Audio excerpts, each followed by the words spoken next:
Welcome to In the Loop, a New England Temperature Solutions podcast.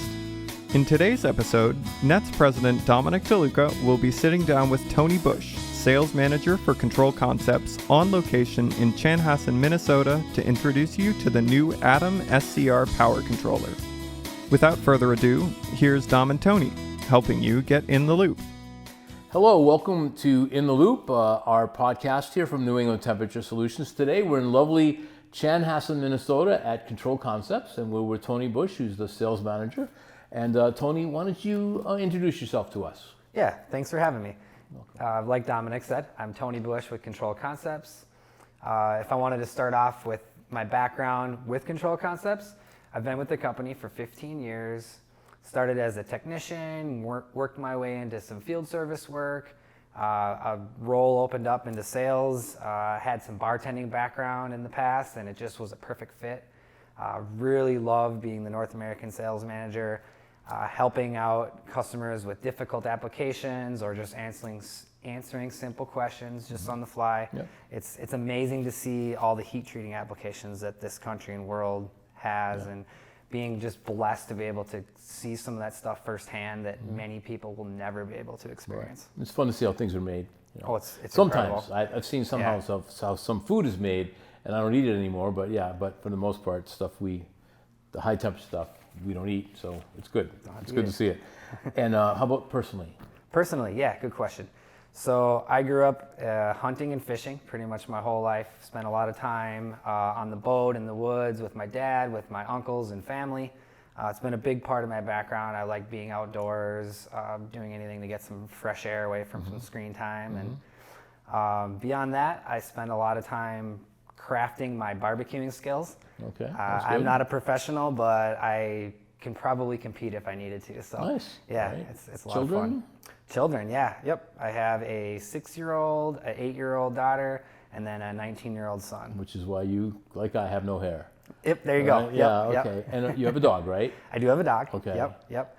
Her name is Nellie. She is a 65-pound Fox Red Lab. Wow. So, yep, she's amazing. Wow. Very, very responsive with the kids. Tons of energy, big waggy tail. Loves to swim and can pretty much do any adventures you'd want to do yourself. Very cool. Very cool. So you, as sales manager, right around the time you became sales manager, we released the Atom, right? So this is kind of your baby, right? So it's the Atom. We're going to talk about the Atom today, which is a brand new power controller from Control Concepts. So how would you define the Atom compared to the other Control Concepts products? Okay, good question. So it comes with the same quality, support, fast lead times, everything that you would expect from Control Concepts, but it hits a little bit of a different area. It hits the more budget-friendly types of heating applications. So you could think of it as like a solid-state relay replacement, but an upgrade from what you would expect from us.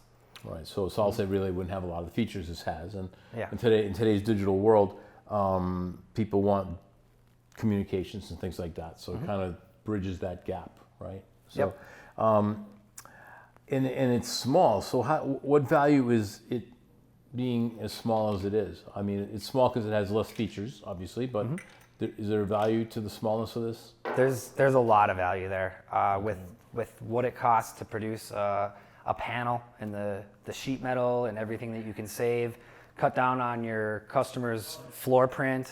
You can just cram a whole bunch of these in a little small area, and it's just so much smaller than all the old existing solid-state relays and some of the other bigger power controllers that might not have been needed to be so big for what we've been able to develop. Right, and in the market this serves, probably size is a little more important because, I'm thinking some of the OEMs that do like wire and things like that, they have a lot of these next to each other, and that's a significant feature. Oh yeah, yep. Cutting down that footprint is king. It's really great. You can put them on a DIN rail and slide them all right next to each other and really reduce your overall footprint. Okay. Yeah. And you have like 3 versions. Well, you have single and 3-phase, right? Correct. But you have analog, digital, and then analog and digital?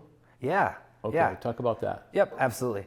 So You could have just your standard analog version, not a whole lot of extras with it. We bring in your temperature control loop. We call that analog, typically 4 to 20 in the industry. Or you could go digital version, where you could control the power controller with your network cable through your PLC, and also monitor the data back. And if you wanted to use both of those, you could have that on there. It's pretty common in our industry where you would see an analog signal coming from your temperature controller and then a network cable going out to all your monitoring devices and everything. All right, so you could control the process value of this, the set point of this, with the digital. That's correct. Right. Yeah. What type of data does the PLC get back from if you want to log points? Yeah, what does it get back? It's going to give you your RMS current. Okay. It's going to give you a variety of different alarms. So anything from partial load failure, where we could detect if you may have a heater break or two. It's looking at the resistance. You can also get if you have an issue on your incoming line power, or if you are not getting up to the output that you think you should be getting. You know, it's really good for troubleshooting, and as well as just eliminating some of those old ammeters that you would see. Right. You think about, you look at electrical drawing and it has that little needle that's on the Yep. drawing or whatever from the CT. It's just like, can't think of it about it that way anymore. So. Right. And then this here is the next step up. So where do we draw the line? What do you start getting when you get into the microfusion? Yeah, so the microfusion is our ultra high performance, all the bells and whistles, extra precision, the amount of samples that you get from the load, voltage, and current.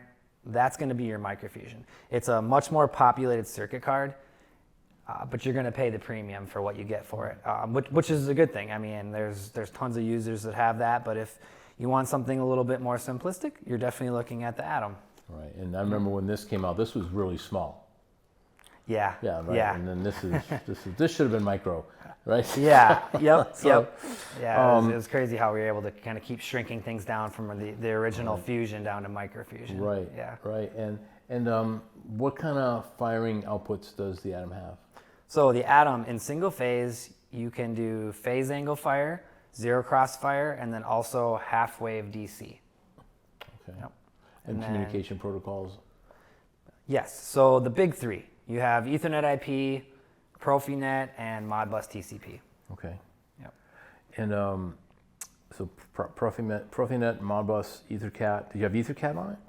We have a variety of EtherCAT that's kind of it's on its own little Atom platform. Okay. So the ones, if you look at here, these are going to be your standard ones. We make a special edition that's going to have EtherCAT on board. Is it a different plug? Is that why? It's a different plug. EtherCAT Okay. requires 2 ports, whereas other communications only require 1. Okay. If I want to talk a little bit more about it, even the non-EtherCAT version, we introduced 2 ports, so you're allowed to daisy chain. Oh, that's and huge. cut down on wiring. Right, network so you don't cables. need a home run to every one. You can just go to one and then daisy chain, and then do you have a terminating one, or is you just end? You just end, and you could just leave one open, or you could go robust and just do 1 cable per Atom. Okay. Okay. And I would say too, sorry, I didn't mean to cut you off. No. But with the Atom, we introduced a new style of, not style of communication, but how we go about configuring it.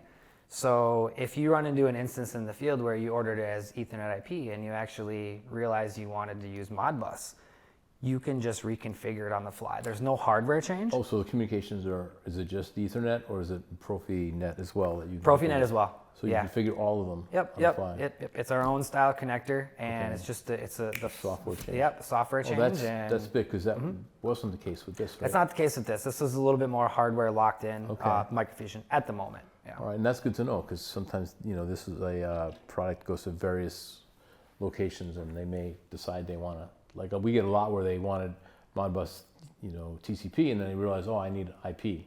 Exactly. So that's switchable, and they're all the same Yeah. price. They're all the same price. Same yeah, price. yeah. Oh, It can okay. bail you out if needed. So it's been a Right. pretty good thing. Nice. And it opens the door too for more access to our software. Okay. And the compliance issues like UL and all that, what do you have on that? on the Atom? On Atom, it has just about everything you would ever want. Okay. UL, CUL, CE, 100 KA short circuit current rating. Okay.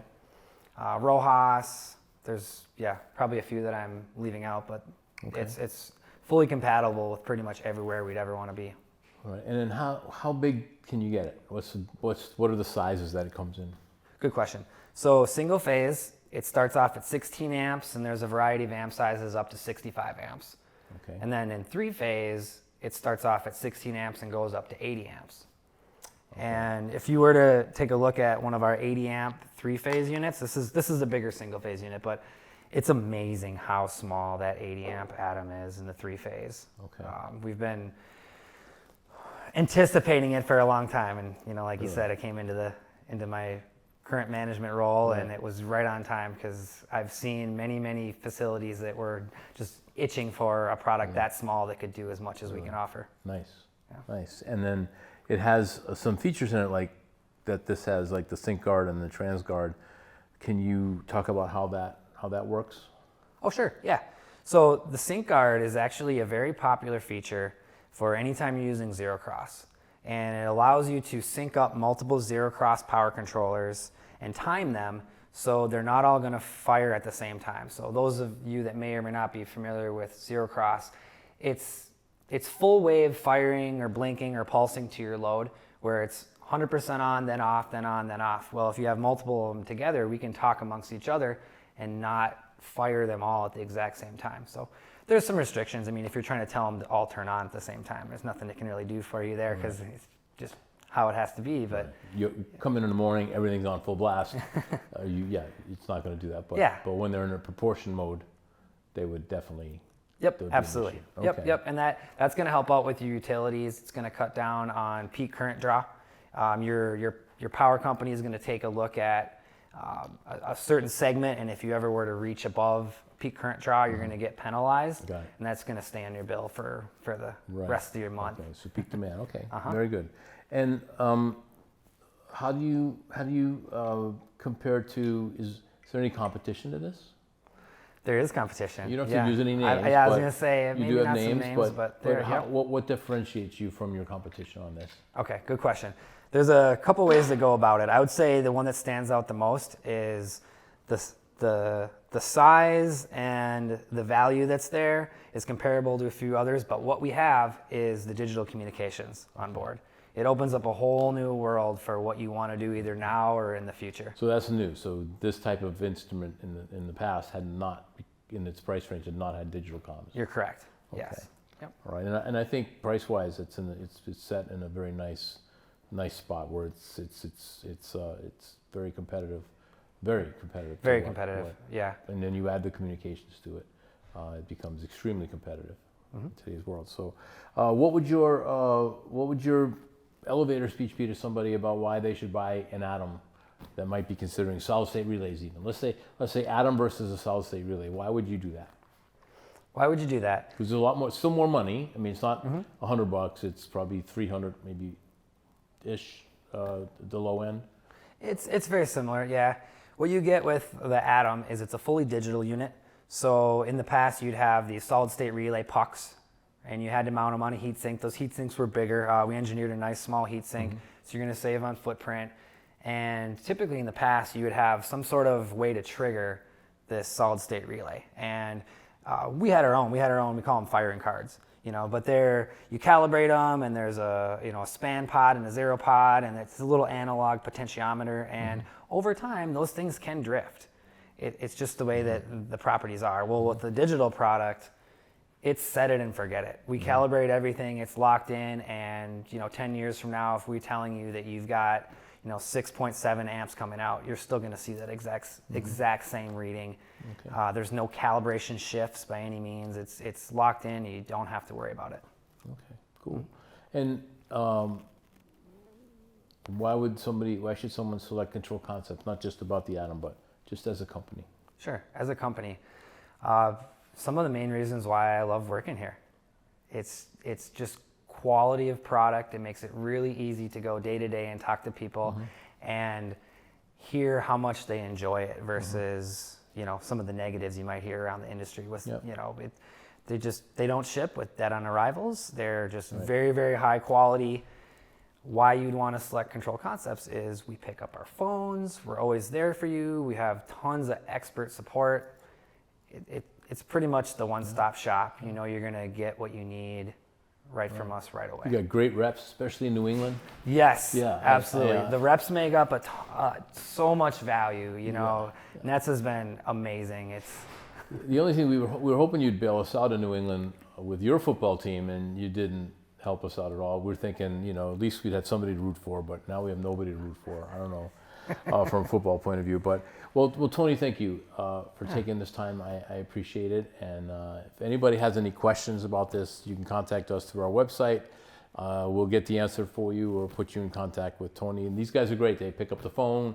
You go to their website and they'll respond to you pretty quick. You got chat on the website as well. We do. Stuff like that. Absolutely. So they're an awesome company.